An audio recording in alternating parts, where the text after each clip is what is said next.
अस्सलाम वालेकुम नाज़रीन, मैं हूँ सीमल हाशमी।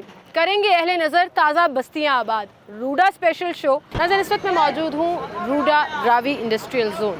ये वो इलाका है जहाँ पहले इंडस्ट्रीज़ तो मौजूद थी, लेकिन इंफ्रास्ट्रक्चर के नाम पर शायद उनके साथ मजाक हो रहा था।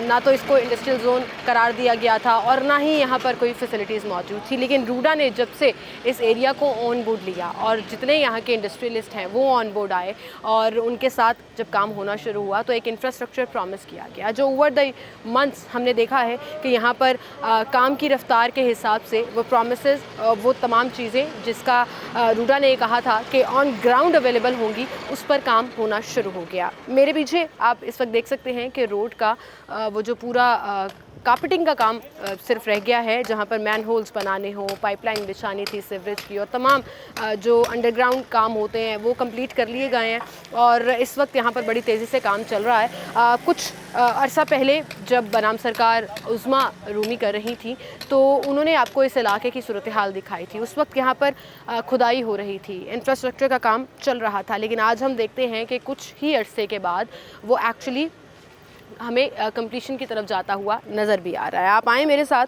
आपको दिखाते हैं यहाँ पर किस कदर तेज़ी से काम चल रहा है। इंडस्ट्रियलिस्ट काम की रफ्तार और मयार से किस हद तक खुश हैं, और रूडा का ये जो प्रॉमिस कि एक ट्विन सिटी बनाया जाएगा, रावी अर्बन डेवलपमेंट प्रोजेक्ट, जिसके तहत मुख्तलिफ़ चीज़ें जो हैं वो ऑन बोर्ड ली गई हैं, जिसमें बायोमास से एनर्जी बनाने की बात हो, वाटर ट्रीटमेंट प्लांट की बात हो, जंगल की आबादकारी की बात हो, एक नई हाउसिंग सोसाइटी बनाने की बात हो, या फिर एक नया जोन, वो चाहे इंडस्ट्रियल है या कमर्शियल है, वो बनाने की बात हो, उस पर तेज़ी से काम चल रहा है और इस पर हम बात भी करेंगे। आए मेरे साथ। नाज़रीन, इस वक्त हमारे साथ इंडस्ट्रियल जोन के डिप्टी डायरेक्टर मियां हसन साहब मौजूद हैं, उनसे हम बात करेंगे। अस्सलाम वालेकुम हसन साहब, क्या हाल है? अल्लाह का शुक्र है। कुछ अर्सा पहले जब यहाँ पर शो किया और मैं वो क्लिपिंग देख कर आई, वो तमाम क्लिप्स जो उज़्मा ने ये शो किया था उस वक्त, तो यहाँ खुदाई हुई भी थी और आज हम एक सरफेस पर खड़े हैं, यानी कि बड़ी तेज़ी से काम जो है वो चल रहा है इंडस्ट्रियल जोन का। क्या क्या प्रोमिसेस हैं जो यहाँ पर इंडस्ट्रियल जोन कायम करने के लिए, इंडस्ट्रीज़ को ऑन बोर्ड लाने के लिए किए गए थे रूडा की तरफ से?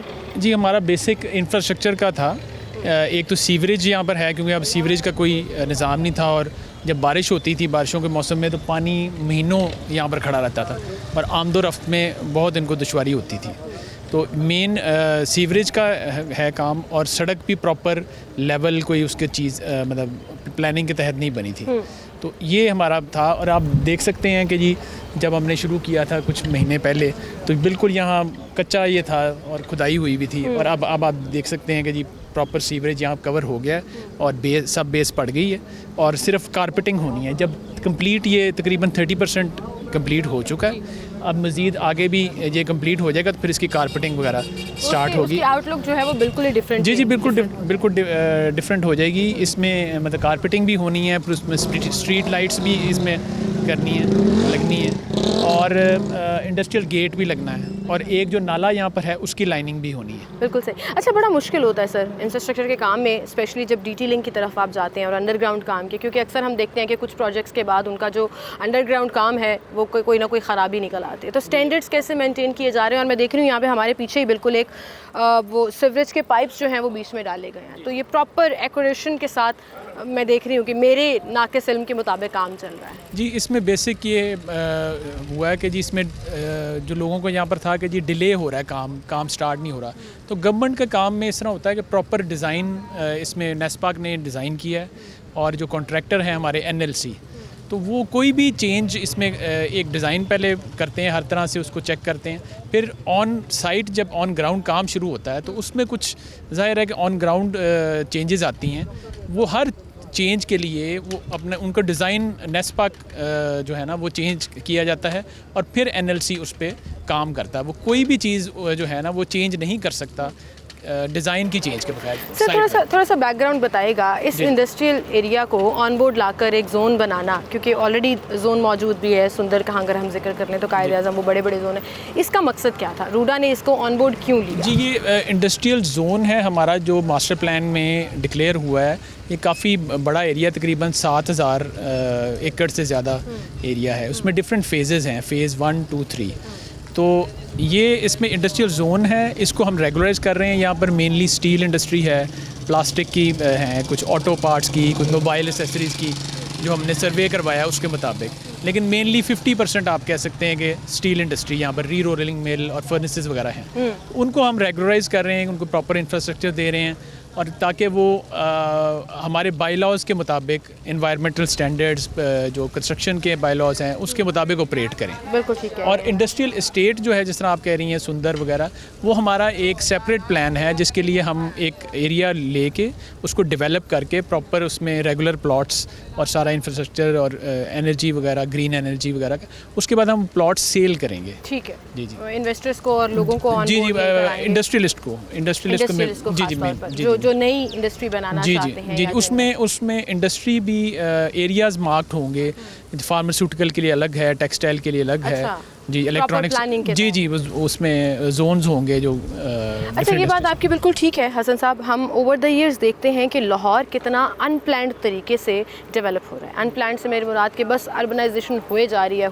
कोई टाउन प्लानिंग नहीं है, कोई सिस्टम नहीं है यहाँ पर, कोई कंट्रोल, और बेहंगम ये जो फैलाव है शहर का, वो अपने ही रिसोर्सेज को कम करने का बायस भी बन जाता है। और यहाँ पर रहने वाले लोग जो हैं वो फिर तंगी का शिकार होते हैं, वो चाहे ट्रैफिक कंजेशन की सूरत में हो, अस्पताल में सहूलियात की कमी की सूरत में हो, या और बहुत से मसाइल होते हैं। तो ये जो प्लान्ड एक पूरा प्रोजेक्ट आगे लेकर चल रहे हैं, इससे कितना फ़ायदा होगा इन फ्यूचर? जी, इससे बहुत फ़ायदा होगा। इसमें अब क्योंकि हम सारा इसको सर्वे जब करते हैं, देखते हैं कि जी एक ही जगह पे कमर्शियल एरियाज़ भी हैं, इंडस्ट्री भी है, रेजिडेंसेस भी हैं, एग्रीकल्चर भी उधर ही हो रहा है, तो ये प्रॉपर इंफ्रास्ट्रक्चर नहीं दिया जा सकता।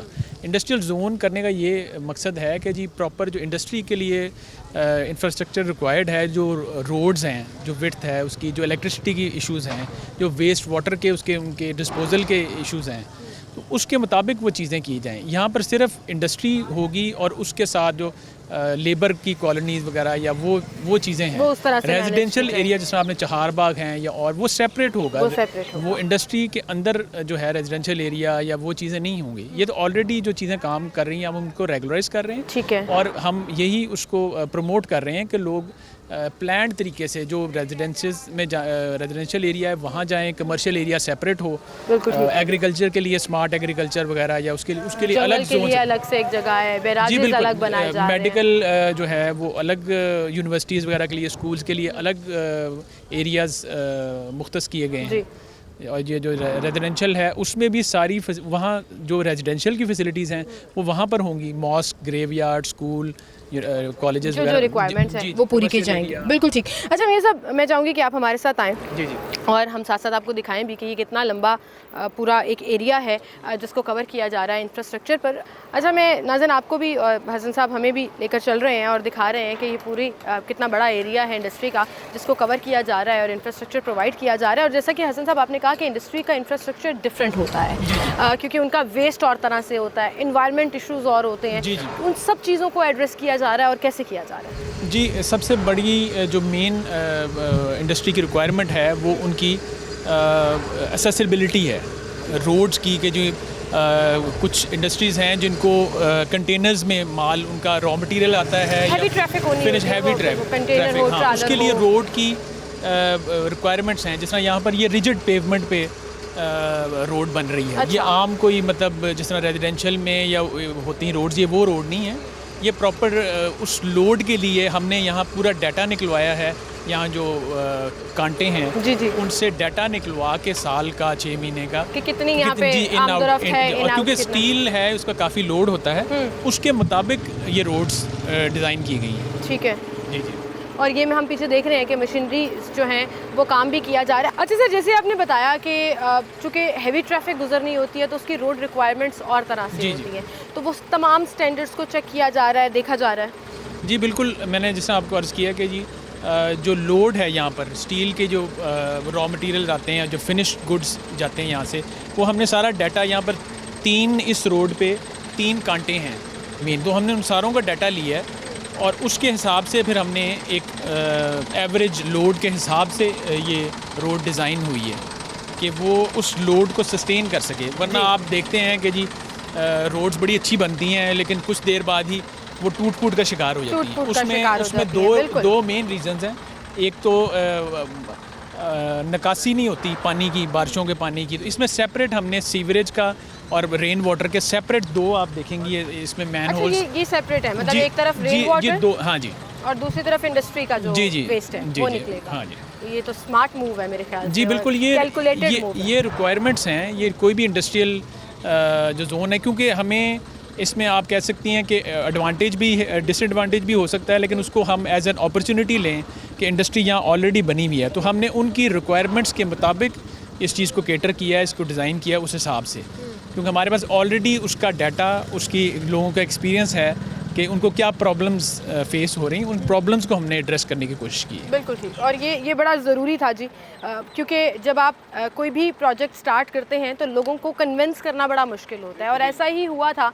ख़ास तौर पर जब इंडस्ट्रियल जोन की हम बात करें तो रेजिस्टेंस भी आई थी, people were not on board, उनको लग रहा था कि बस हवाई बातें हो रही हैं और चीज़ें आगे चलेंगी नहीं। इस पर भी हम बात करेंगे कि उस रेजिस्टेंस को कैसे फेस किया गया था, और क्या अब कम्प्लीटली जो तमाम इंडस्ट्री है वो ऑन बोर्ड आई है, और इसके साथ साथ इंडस्ट्रियलिस्ट इस हवाले से क्या कहते हैं वो भी आपको दिखाएंगे। एक छोटी सी ब्रेक लेते हैं, दोबारा हाजिर होंगे।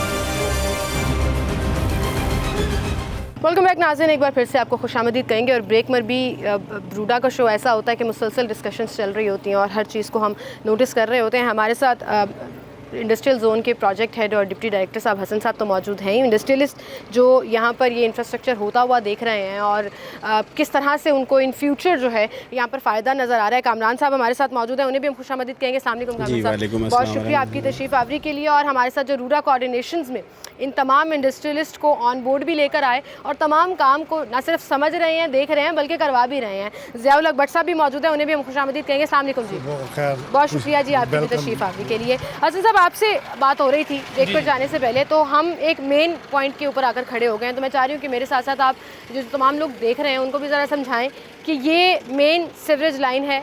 जी ये मेन सीवरेज लाइन है।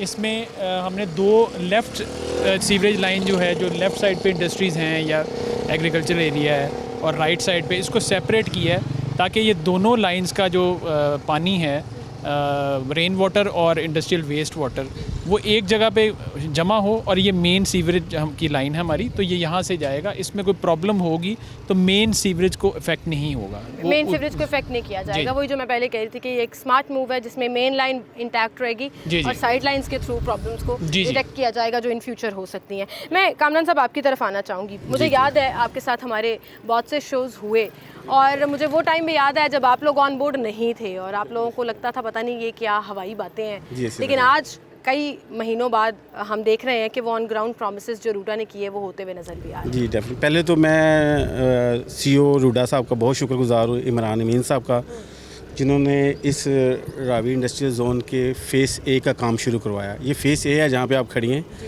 रावी इंडस्ट्रियल जोन का, और ये काफ़ी अरसे से इसकी थ्योरी चल रही थी, लेकिन अल्हम्दुलिल्लाह प्रैक्टिकल अब जो आपके सामने नज़र आना शुरू हो गया कि काम शुरू हो गया और काफ़ी हद तक काम कंप्लीट होता नज़र आ रहा है। इसमें सबसे बड़ी जो एफ़र्ट्स हैं वो ये प्रोजेक्ट मैनेजर हमारे अपना हसन जवेद साहब, इन्होंने भी बड़ी एफ़र्ट्स की और इस इलाके में इन्होंने बहुत स्ट्रगल की है, इस इलाके में इन लोगों को कन्विंस करने में और अपने महकमे को भी कन्विंस करने में। ये मिलजुल के एक कोऑर्डिनेशन के साथ ये काम मुकम्मल हो रहा है और अल्हम्दुलिल्लाह काम का मेयार बहुत अच्छा है। जिस तरह ये काम नज़र आ रहा है, साल से इस इलाके में कोई काम नहीं हुआ था, लेकिन ये रावी अर्बन डेवलपमेंट अथॉरिटी है, कोई यहाँ आना पसंद नहीं करता था। डेफिनेटली यहाँ पे क्योंकि ये ऐसा रास्ता है कि बारिश हो जाती थी, 2-2 महीने पानी नहीं निकलता था। हाँ जी, 2-2 महीने यहाँ ऐसे हालात थे कि ना कोई इंडस्ट्रियल, ना कोई वेयर हाउस, ना कोई गोदाम वाला इस रास्ते से गुजर ही नहीं सकता था। बहुत बुरे हालात थे, लेकिन अल्हम्दुलिल्लाह ऑन ग्राउंड जो काम शुरू हुआ है ये काफ़ी हद तक अपने मुकम्मल होने की तरफ जा रहा है और हम फिर दोबारा शुक्रगुजार हैं रावी अर्बन डेवलपमेंट अथॉरिटी के और उनके तमाम ओहदेदारान के, जिन्होंने इस काम को ज़ाती दिलचस्पी लेके इसको मुकम्मल करने की तरफ जा रहे हैं वो लोग। बिल्कुल ठीक कह रहे हैं ज़िया साहब। ये मैं जब बात कर रही थी ना कि काम हो रहा है और इस इलाके में कोई आता नहीं था, तो आप मुस्कुराए हैं। तो मुझे पहले उसकी वजह बताएं कि आप हंसे क्यों? इसलिए मुस्कुराएं कि जब तक यहाँ इंडस्ट्री नहीं थी, सिर्फ गाँव ही था, बारिश होती थी, ये सड़क ऊंची थी, बारिशों का पानी जो था खेतों में चला जाता था। यूं जहाँ इंडस्ट्री लग गई दाएं और बाएं और खेत ख़त्म हो गया, तो बारिश होती थी तो बारिश का पानी रोड पे ही खड़ा होता था, ना दाएं खेत थे ना बाएं खेत थे, पानी नहीं निकल निकासी कोई नहीं थी। इसलिए जो सड़क थी वो ही जोहर बन जाती थी और इसलिए मैं हंस रहा था कि वो जो मंज़र और जो कच्ची रोड थी वो ऐसे मड बन जाती जैसे गारा होता है कच्चा मकान बनाने के लिए। अच्छा, मैं इसके लिए गवाह हूँ। मैं बहुत छोटी सी थी जब आपने से मैं इस बताया था कि एरिया मेरी में, फूफो का घर मेरी इधर फूफो का घर है यहाँ पे, तो जिस इस इंडस्ट्री में मैं इस एरिया में जब आई थी, ये तो खैर इंडस्ट्रियल रोड है, इसके बिल्कुल साथ रेजिडेंशियल पूरा इलाका, जो आपने गाँव का जिक्र किया कि एक पूरा यहाँ पे एरिया था, तो टांगे चला करते थे यहाँ पे। तो आप यकीन करें कि एक बम्प आता था तो सिर्फ वो क्लियर होता था, वरना ऐसा लगता था टांगे जो है वो दरिया में चल रहे हैं, क्योंकि इंडस्ट्रीज का पूरा वेस्ट मेन रोड पर आ जाता था, बारिश का पानी खड़ा रहता था। तो वो सूरत हाल अब ऐसे यकसर बदलती हुई नजर इंशाल्लाह बदलेगी और बदल गई है। और जो आप बात कर रहे थे ये सीवरेज की, तो आपको प्रोजेक्ट डायरेक्टर हसन जो सब बता रहे थे, वो एक बात मैं आपको क्लियर कर दूं, वो शायद उनके ज़हन में नहीं है। जो दोनों साइड्स पे जो सीवरेज लाइन पड़ी है ना, राइट एंड लेफ्ट, उसका मेन मकसद जो है ना, और उसका जो मेन फ़ायदा है वो ये है कि जब भी किसी ने नया कनेक्शन करना होगा, रोड कट नहीं होगा। जो हमारे शहर में अक्सर होता है कि जिसने भी नया कनेक्शन लेना होता है वो रोड कट करके जब अपनी लाइन डालता है ना, तो सड़क खराब, वहाँ से सड़क दोबारा रिपेयर नहीं होती। इतने शोज में ये बात की है कि कभी किसी को सुई गैस का पाइप डालना याद आ जाता है, कभी किसी को रोड कट पे अभी कटिंग कंप्लीट होती है तो कटिंग शुरू हो जाती है, तो वो दोनों साइड पे सीवरेज लाइन बिछाने का सबसे बड़ा फायदा ये है कि में रोड कट्स नहीं आएंगे, और जब कहीं रोड कट आ जाता है दोबारा वो सही रिपेयर नहीं होता।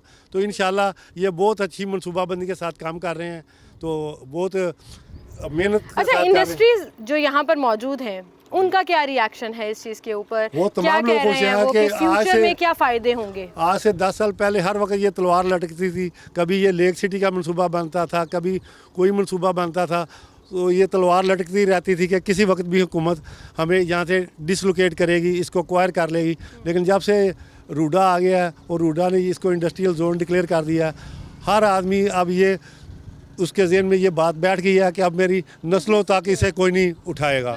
तो सबसे बड़ा सुकून ये है इंडस्ट्रियलिस्ट को कि उनका अनरेस्ट ख़त्म हो गई है। अच्छा जी, जैसे अभी ज़िया साहब और कामरान साहब कह रहे थे कि रेजिस्टेंस आई इंडस्ट्रीज की तरफ से, लेकिन अब उनको पता है कि फ्यूचर एक तो सिक्योर हो गया, दूसरा ये कि फ्यूचर ब्राइट नज़र आ रहा है। और सर ये बड़ा मैटर करता है कि आप फाइनेंशियली, इकनॉमिकली जो हमारी इंडस्ट्रीज़ हैं उनको इतना इंडिपेंडेंट करें और ऐसे उनको फैसिलिटीज़ प्रोवाइड करें कि वो अपनी इनपुट दे सके मुल्क की इकॉनमी को स्ट्रॉन्ग करने में। और आजकल तो जितनी सूरत हाल मुल्क की इकॉनमी की अप एंड डाउन चल रही है, लोग परेशान हैं, इस चीज़ की बड़ी ज़रूरत है। एंड आई थिंक रूडा वो प्रॉमिस पूरा करता हुआ नज़र आ रहा है। जी बिल्कुल, ये इसमें मेन हमारा मकसद यही है कि इंडस्ट्रीज़ को फैसिलिटेट किया जाए। जैसे कामरान साहब ने, ज़िया साहब ने आपको बताया कि एक कोऑर्डिनेशन से हम कर रहे हैं। जो चीज़ लैक करती रही है और लोग शिकायत करते रहे इंडस्ट्रियलिस्ट कि गवर्नमेंट डिपार्टमेंट्स उनकी मतलब आवाज़ या उनकी मशवरे उस पर अमल नहीं करते, उनको नहीं सुनते, वो अपनी ब्यूरोक्रेसी या अपने एक स्टैंड के पे चलते हैं। तो इसमें हमारे CEO जो इमरान अमीन साहब, उन्होंने ये इनिशिएटिव लिया है कि कोऑर्डिनेशन के साथ इंडस्ट्रियलिस्ट की इनपुट हर स्टेज पे, हर लेवल पे हम उसको शामिल करते हैं। क्योंकि डेफिनेटली जो रिक्वायरमेंट्स इनकी हैं वो इनसे बेहतर ना मैं बता सकती हूँ ना आप बता सकते हैं, चाहे हम PhD कर लें इंडस्ट्री में, क्योंकि ये ऑन रियलिटी इन ग्राउंड बैठे हुए हैं। बिल्कुल। अच्छा, एक और चीज़ जो लोग बड़ा कंफ्यूज भी हो रहे हैं कि रूडा पॉलिटिकल जो सिनेरियो चल रहे हैं हमारे, जो इंस्टेबिलिटी आ जाती है और सूरत हाल ख़राब होती है, उससे कुछ इस प्रोजेक्ट पे इफ़ेक्ट पड़ता है? हमारा असल में जब से ये स्टार्ट हुआ है तो इसमें चेंजेस आई हैं, लेकिन वही बात कि अब तो हम इसके मतलब यूज़ टू हो गए हैं। तो इसमें कोई मोमेंटरीली फ़र्क पड़ता है, गवर्नमेंट टू गवर्नमेंट कॉन्ट्रैक्ट्स वगैरह में थोड़ा लोग वो हो जाते हैं वेरी।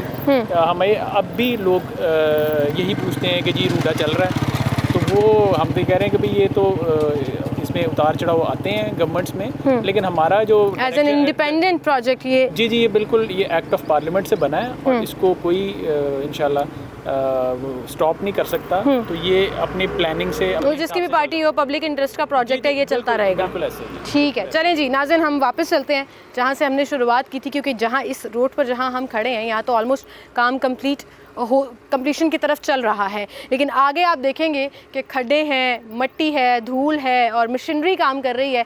तो आए ज़रा हम भी रूडा के एक जो अंडर यूजेज चीज़ें चल रही हैं, ट्रक हैं, ट्रॉली हैं, मशीनरी है, काम चल रहे हैं, तो हमने सोचा कि क्यों ना हम भी इसके ऊपर बैठकर वापस चलते हैं। सर, आपकी इजाज़त से इस्तेमाल किया जा सकता है इसको? बहुत शुक्रिया जी। नाज़रीन, ये पूरा एरिया जो अभी हमने पैदल चलते हुए कवर किया था देखने के लिए कि काम कितना कंप्लीट हुआ है, अब हम ये ट्रॉली पे वापस जा रहे हैं। और मेरे पीछे आप देखिए कि अगर मेरा फ्रंट वाला कैमरामैन आपको दिखा सके कि ये पूरा जो एरिया है इसका सीवरेज कंप्लीट ऑलमोस्ट हो चुका है, मैनहोल्स बन चुके हैं और आगे जो है वो उसका काम जारी है और मशीनरी 24/7 यहाँ पर काम चल रहा है, शिफ्ट सिस्टम में काम होता है। और एक बात जो रूडा ने हमेशा ये साबित किया है, क्योंकि पिछले 1.5 साल से जितने चेंजेस आए हैं, वो चाहे गवर्नमेंट में हैं, पॉलिटिकल सिनेरियोज़ में हैं, यहाँ काम नहीं रुका। और इस चीज़ की गवाही मैं कामरान साहब से भी लेना चाहूँगी। कामरान साहब, कभी ऐसा प्रॉब्लम हुआ है कि मुल्क में इंस्टेबिलिटी चल रही हो तो आपको लगे कि लो जी अब रूडा ने काम ऐसा नहीं कभी भी हुआ।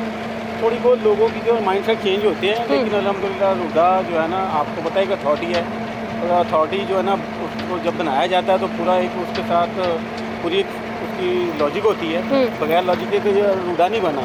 और रूडा ने एक बहुत बड़ा समझ लीजिए, मैं कह सकता हूँ कि काम का बेड़ा उठाया है। जैसे 1,02,000 एकड़ को इन्होंने पूरा एक नया शहर बना के देना है। उसमें ये इंडस्ट्रियल जोन की अपनी एक जो है ना वर्थ है।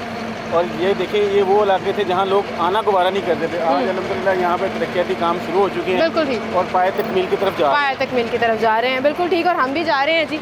और मेरे पीछे आप देखें कि वो एरिया आ गया है जहाँ पर इस वक्त काम चल रहा है सीवरेज का, और मेन सीवरेज से लेकर जो मैन होल्स हैं उस पर काम चल रहा है। और बिल्कुल ये एज पर ट्रॉली चल रही है। ये विजुअल्स हम आपको दिखा रहे हैं। और बड़ा मुश्किल है जी इन लोगों के लिए यहाँ पर काम करना। लेकिन एक चीज़ मैं और ऐड ऑन करती चलूँ कि जहाँ जहाँ ये रूडा के प्रोजेक्ट्स चल रहे हैं वहाँ पर लोगों का रोज़गार वाबस्ता है, और लोगों को न सिर्फ रोज़गार मिल रहा है बल्कि लोग बखुशी इस प्रोजेक्ट का हिस्सा बनते चले जा रहे हैं। वो चाहे मज़दूर तबका है, वो चाहे इस प्रोजेक्ट से फ़ायदा उठाने वाले इंडस्ट्रियलिस्ट हैं, वो चाहे इन्वेस्टर्स हैं जो अपनी इन्वेस्टमेंट को सिक्योर समझते हैं और रूडा के साथ ऑन बोर्ड आते हैं। इस प्रोजेक्ट की अफादियत जो है वो आने वाले कुछ सालों में मैं और आप ना सिर्फ ऑन ग्राउंड देखेंगे बल्कि उससे ख़ुद भी फ़ायदा उठाएंगे। थोड़ी सी ब्रेक लेते हैं, दोबारा हाजिर। वेलकम बैक नाज़रीन, एक बार फिर से आपको खुशामदीद कहेंगे। इंडस्ट्रियल जोन में किस हद तक तेज़ी से काम चल रहा है और किस काम का क्या फ़ायदा होगा, इस पर तो हमने बात की। इस वक्त हमारे साथ deputy director infrastructure RUDA Asad Yusuf साहब मौजूद हैं, उन्हें हम खुशामदीद कहेंगे। अस्सलाम वालेकुम। असद साहब, लास्ट टाइम आपके साथ हमारा शो हुआ था चारबहार में। जी जी। और बड़ी खुशी हुई थी वहाँ पर जिस तरह तेज़ी से काम चल रहा है। आज हसन साहब हमारे साथ मौजूद थे, प्रोजेक्ट डायरेक्टर हैं यहाँ के, पूरे जोन को देख रहे हैं। मुझे ये बताएं कि इंडस्ट्री जोन को ऑन बोर्ड लाने के लिए क्या इसके पीछे पूरा एक मकसद था और इन फ्यूचर इसका क्या फ़ायदा? जी बहुत शुक्रिया। देखिए सीमल, रूडा के 2 मेन मकासद जो हम हमेशा जिक्र करते हैं, एक दरियाए रावी की बहाली और उसके साथ प्लान अर्बनाइजेशन। अब जब हम प्लान अर्बनाइजेशन की बात करते हैं तो अर्बनाइजेशन में एक इंडस्ट्रियल एरिया और इंडस्ट्रियल जोन भी आता है। इसको कंसेप्चुलाइज हमने किया था 7300 एकड़ का एरिया, जैसे कि पहले बात हुई, कंसेप्चुलाइज किया है। और यहाँ पे इंडस्ट्री बड़े हैज़र्ड और अनप्लान्ड मैनर में पड़ी थी। आपने सारा यहाँ पे देखा, हम इंफ्रास्ट्रक्चर डेवलपमेंट कर रहे हैं, I am not going to that. लेकिन जो हमारा मेन गोल था वो हमारी इकॉनमी का रिवाइवल था, हमारी इकॉनमी की बहाली, हमारी इंडस्ट्री ग्रो करेगी, यहाँ पे जॉब्स क्रिएट होंगी, यहाँ पे पाकिस्तान का जो ओवरऑल जो हमारी इकॉनमी वो अपलिफ्ट करेगी। तो this was the main motive कि जहाँ प्लान अर्बनाइजेशन की बात करते हैं तो वहाँ पे हम प्लान इंडस्ट्रियलाइजेशन की भी बात करेंगे। बिल्कुल ठीक कह रहे हैं आप। और आपकी इकॉनमी में ये बड़ा एक इंपॉर्टेंट फैक्टर जो है इन फ्यूचर हम देखेंगे कि नज़र भी आएगा। सर, ओवरऑल रूडा के जो डिफरेंट प्रोजेक्ट और डिफरेंट फेजेस चल रहे हैं, लोग अब ये पहले सवाल ये करते थे जी ये क्यों हो रहा है, क्योंकि लोगों को ट्रस्ट नहीं था। लोगों को लगता था कि ये बहुत कोई ऐसी बात है जो ऑन ग्राउंड नहीं हो सकती। अब जब वो देख रहे हैं कहीं 30% काम कंप्लीट है, कहीं 40%, कहीं 50% तक, तो लोगों को नजर आना शुरू हो गया कि जी काम हो रहा है। अब लोग सवाल पूछते हैं ये मुकम्मल कब होगा, ये कितने साल लगेंगे? देखिए ये इतना एक मेगा इंफ्रास्ट्रक्चर डेवलपमेंट प्रोजेक्ट है कि ये तो कई साल लेगा कंप्लीट के, इसका कोई एक एस्पेक्ट नहीं है। हम इसके प्रोजेक्ट बाय प्रोजेक्ट आपके साथ बात कर सकते हैं। देखिए प्राइमरी तो हमारा जो प्रोजेक्ट चल रहा है अभी वो दरियाए रावी की बहाली है, उसके साथ हम रावी को चैनलाइज कर रहे हैं। अभी सफ़ायर बे के एरिया में हमारा कॉफर डैम क्या होता है जी कि हमने एक वर्किंग प्लेटफॉर्म बनाना होता है, उसके लिए हम दरिया को डाइवर्ट करते हैं, तो एक वर्किंग प्लेटफॉर्म मतलब कॉफर डैम करते हैं। अल्हम्दुलिल्लाह कॉफर डैम का जो है वो काम ज़ोरों शोर से जारी है और वहाँ पे हमारी नंबर्स ऑफ मशीनरी जो से मोबिलाइज है। एक तो वो हमारा प्रोजेक्ट एक्सपेक्ट हो गया। उसके अलावा हमारा दूसरा प्रोजेक्ट उसके साथ साथ जो प्लान अर्बनाइजेशन है जिसमें हमारा चहार बाग है, फेज़ 1 आपने देखा जी, वहाँ पे तरक्याती काम जो प्लांट से आगे अल्हम्दुलिल्लाह हमारी प्रोग्रेस जारी है। अब चहार बाग का इंशाल्लाह अनकरीबी फेज़ 2 भी लॉन्च होने लगा। एक हमारा ये एक्सपेक्ट हो गया। इसके अलावा जो हमारे पाइपलाइन में प्रोजेक्ट्स हैं, सिविल मैं आपको बताया चलूँ कि जो हमारा हम अभी रूडा के फेज़ 1 में खड़े हैं, यहाँ पे सड़कों का हम एक जाल बिछा रहे हैं, रोड्स का एक नेटवर्क बता रहे हैं। 8-8, 9-9 किलोमीटर की रोड्स हैं जो कि 300-300 फुट उसका राइट ऑफ वे है, 4 लेन ड्यूल कैरिज वे हैं, उन सब के PC1 हमने बना लिए हैं। अनकरीब इंशाल्लाह जो है ग्रेजुअली 1 by 1 वो सारे प्रोजेक्ट्स अभी ऑन ग्राउंड ऑन लगे हैं। इसके अलावा जो हमारे फ्यूचर के प्रोस्पेक्टिव प्रोजेक्ट्स हैं, हमारा यहाँ पे एक इंटरटेनमेंट सिटी के सिलसिले में एक बात चल रही है, 2-2.5 हज़ार एकड़ पर एक इंटरटेनमेंट सिटी बन रहा है। इसके अलावा हमारा जो है एक टोपाज ब्लॉक है जोन 467 में, उसकी भी जो सी डेवलपमेंट इंशाल्लाह बहुत जल्द उसका आगाज़ होने लगा है।